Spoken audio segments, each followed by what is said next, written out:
मेरे प्यारे भाई और बहनों, आप सबको मेरा हार्दिक प्रणाम। कल मैंने आपसे कहा था भगवान को अपना सीनियर पार्टनर बनाओ। आपने भगवान को मंदिर में बंद कर दिया है। बस आधा एक घंटा वहाँ जाकर बैठते हैं, उसके बाद उन्हें पीठ दिखाकर चले आते हैं। ना ना, take God with yourself in your daily life.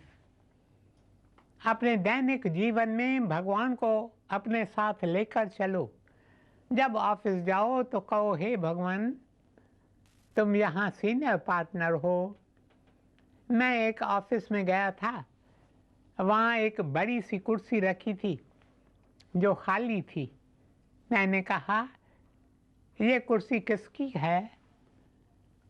तब उस ऑफिस के मालिक ने कहा, यह मेरे सीनियर पार्टनर की कुर्सी है। तब मैंने कहा, सीनियर पार्टनर कौन है? तो वह बोला, प्रभु मेरा सीनियर पार्टनर है। आगे मैंने पूछा, तुम उन्हें कितना प्रॉफिट देते हो? वह बोला, 10%, 10%। मेरे प्यारे भाइयों और बहनों, एक बिजनेसमैन था, उसके सामने कई समस्याएं आ गईं। समस्या तो एक एक के जीवन में आती है कोई ऐसा इंसान जो कहे उसके जीवन में कोई समस्या ही नहीं है? अमेरिका का एक बड़ा लेखक है।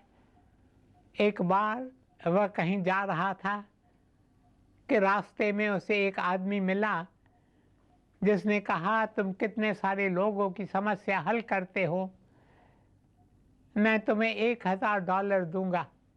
मेरी समस्याओं का मुझे ऐसा कोई हल बताओ कि मेरे सामने कभी कोई समस्या आए ही नहीं। इस पर लेखक ने कहा, अरे ये तो बहुत ही आसान है। देखो, पास ही एक स्थान है जहाँ लगभग 1 लाख लोग रहते हैं, उनमें से एक भी व्यक्ति को कोई समस्या ही नहीं है। यह सुनकर आदमी बहुत खुश हुआ और बोला, अरे मुझे जल्दी से वह स्थान दिखाओ ताकि मैं वहाँ जाकर रह सकूं। लेखक ने कहा, वह है कब्रिस्तान। 1 लाख लोग वहाँ दफन हैं, उन्हें कोई समस्या नहीं है। आगे उसने कहा, जब तक जीवन है तब तक समस्या अवश्य ही होगी है। Problems are a sign of life. समस्या सजीवता की निशानी है। जिस दिन आपके जीवन में कोई समस्या न हो तो उस दिन समाचार पत्र का ओबीचुअरी कॉलम देख लेना, जहाँ लोगों के देहांत का समाचार दिया होता है। कहीं आपका नाम उसमें दर्ज तो नहीं है? Problems are a sign of life.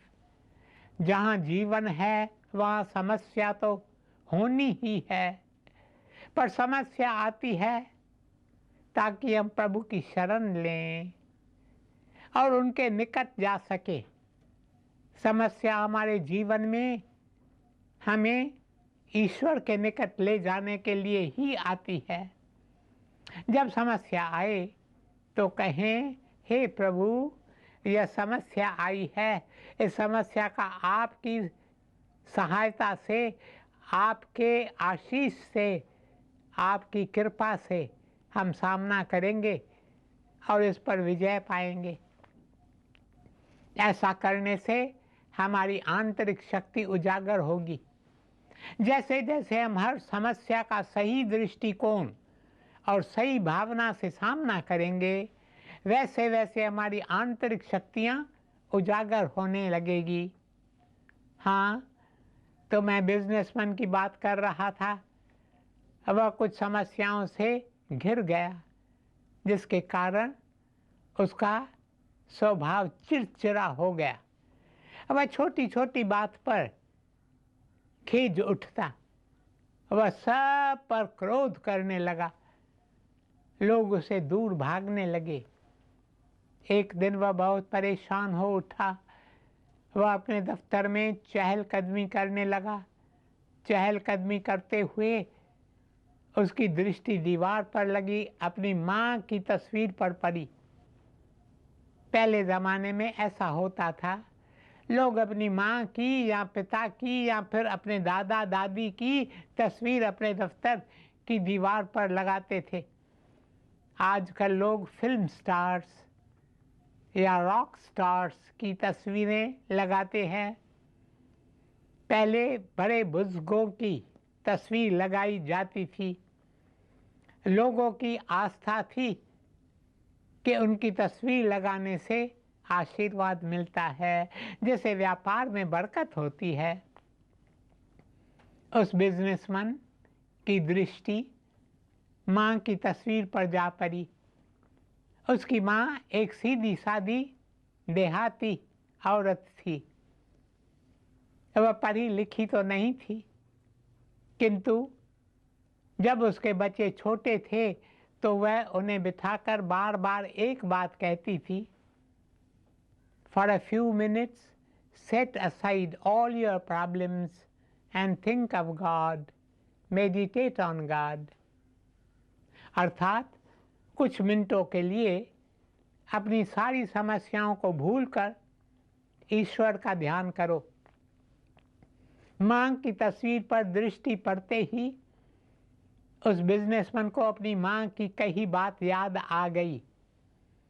उसने तुरंत अपनी मेज से सारे कागज़ हटा दिए, क्योंकि सारी समस्या उन कागज़ों से ही थी। मेज़ खाली करके वह अपनी कुर्सी पर बैठ गया। अब वह सोच रहा था कि वह कैसे ध्यान करे। उसने कई वर्षों से ध्यान ही नहीं किया था, तो अब वह ध्यान कैसे करता। वह एक बार फिर अपने माँ की तस्वीर को देखता है। तब उसे याद आता है कि माँ उसे गुरबानी की एक प्रार्थना करने को कहती थी। वह कहती थी, तुम ध्यान से यह प्रार्थना करना और इसके एक एक शब्द को समझने का प्रयास करना। वह प्रार्थना थी, हे अच्युत, हे पार ब्रह्म, अविनाशी अघनाश, हे पूरन, हे सर्वमय, दुख भंजन गुण त्रास।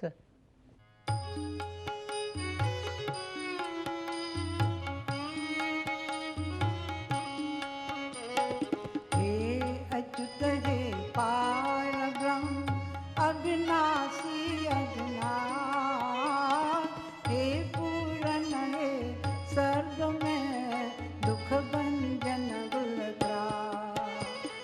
हे अच्युत हे पार ब्रह्म, अविनाशी अघनाश, हे पूरन हे सर्वमय, दुख भंजन गुण त्रास।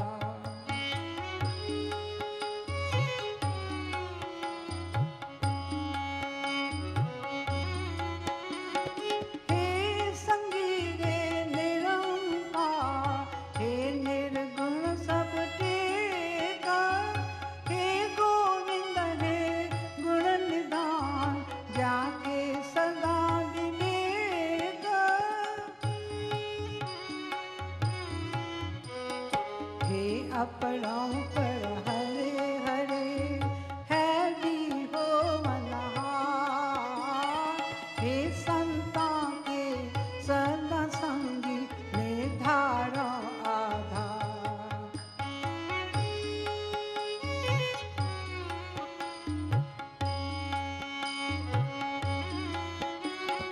हे ठाकुर हम दास रो में, निर्गुण गुण नहीं को,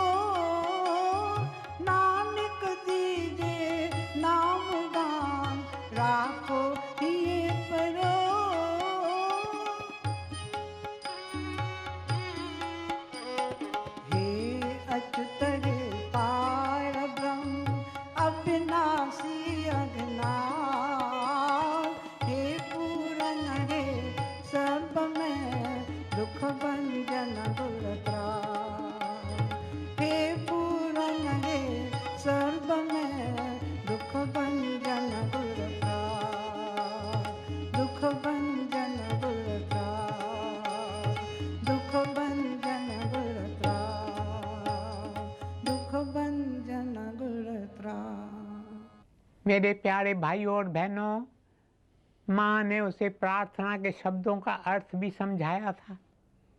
हे अच्युत, अच्युत का अर्थ है अटल, जिसे आप डिगा नहीं सकते, जो कभी बदलता ही नहीं। The changeless one. प्रभु अच्युत है, इसलिए we can hand over our lives to him. He is the only stable element in this world of instability. हे अच्युत, हे पार ब्रह्म, अर्थात तुम ब्रह्म से भी परे हो, अविनाशी, तुम्हारा कभी नाश नहीं हो सकता। ये सारा संसार नष्ट हो जाएगा, पर तुम नष्ट नहीं हो सकते। अघनाश, अघ का अर्थ है पाप, तुम पाप का नाश करते हो। मेरे प्यारे भाइयों और बहनों, हम बार बार कहते हैं मैंने इतने पाप किए हैं। भगवान कहते हैं अरे मेरे पास आओ, मैं तुम्हें पापों से मुक्त कर दूं। भगवान श्री कृष्ण गीता में कहते हैं सर्वधर्मान परित्यज मामेकम शरणम व्रज। भगवान हमें बुला रहे हैं, आओ आओ, मैं तुम्हारे लिए खड़ा हूँ। अब वह बिजनेसमैन प्रार्थना करने लगा। अब वह अपनी सारी समस्याएं भूल गया। उसने स्वयं को एक नई दुनिया में महसूस किया। मेरे प्यारे भाइयों और बहनों, आप भी ऐसा करें। जब भी कोई विपत्ति आ जाए, एक श्लोक या एक सूत्र लें और बार बार उसे दोहराते रहें। उसके शब्दों को समझकर उनकी गहराई में उतरते रहें। आप स्वयं को एक नई दुनिया में पाएंगे। अब उस बिजनेसमैन का मन शांत हो जाता है, उसकी सारी चंचलता दूर हो जाती है। तभी अचानक उसे एक आदमी का नाम याद आता है। आगे बिजनेसमैन कहता है जिस आदमी का नाम बार बार मेरे जहन में उभर रहा था, उसका मुझसे कोई वास्ता नहीं था। इतना ही नहीं, उस आदमी का न मेरे कारोबार से कुछ लेना देना था और ना ही मेरे समस्याओं से कुछ लेना देना था। मैं प्रार्थना करके उठा और सीधा उस आदमी से मिलने गया। बातों ही बातों में उस आदमी ने ऐसा कुछ कहा जिससे मेरी सारी समस्याएं हल हो गईं। मेरे प्यारे भाइयों और बहनों, हमें इस बात की आदत डाल लेनी चाहिए।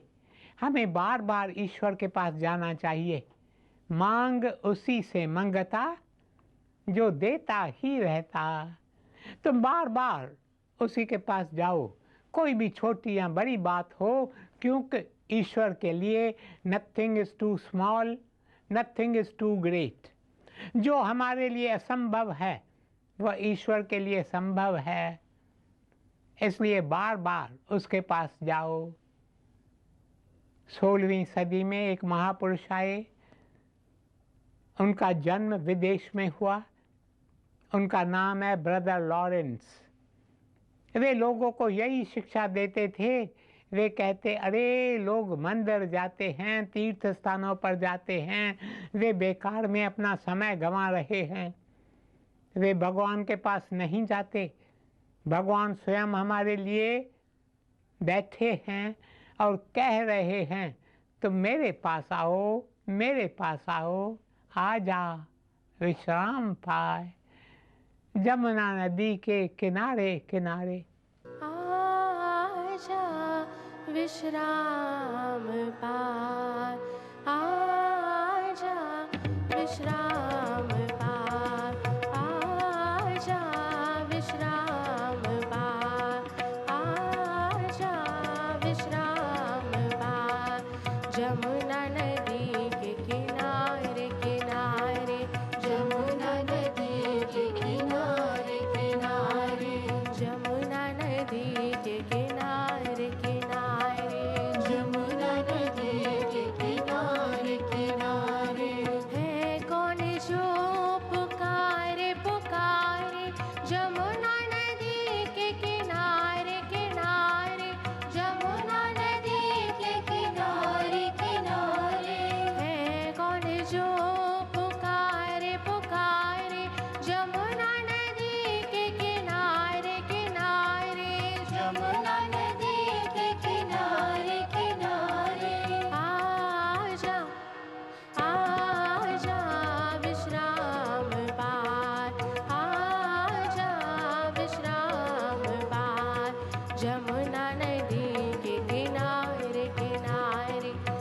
जमुना नदी के किनारे किनारे जमुना नदी के किनारे किनारे जमुना नदी के किनारे किनारे आजा विश्राम पार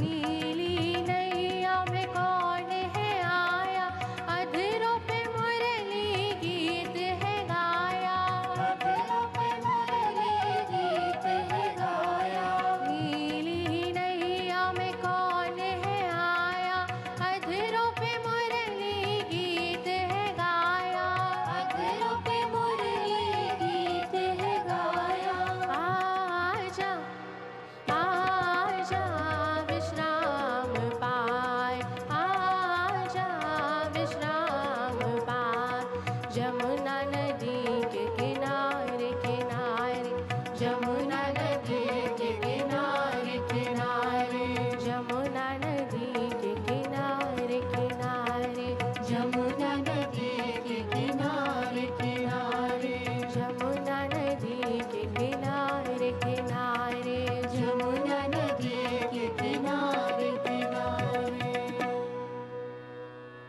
मेरे प्यारे भाई और बहनों, ब्रदर लॉरेंस का कोई भी काम होता तो पहले वे ईश्वर के पास जाते और कहते, मुझे ये काम सौंपा गया है, मैं तो बुद्धू हूँ पर आप तो बुद्धिमान हैं, काम तो आपको ही करना है और मैं नहीं कहूँगा कि ये काम मैंने किया है, मैं लोगों को साफ साफ कह दूँगा कि ये काम प्रभु ने किया है।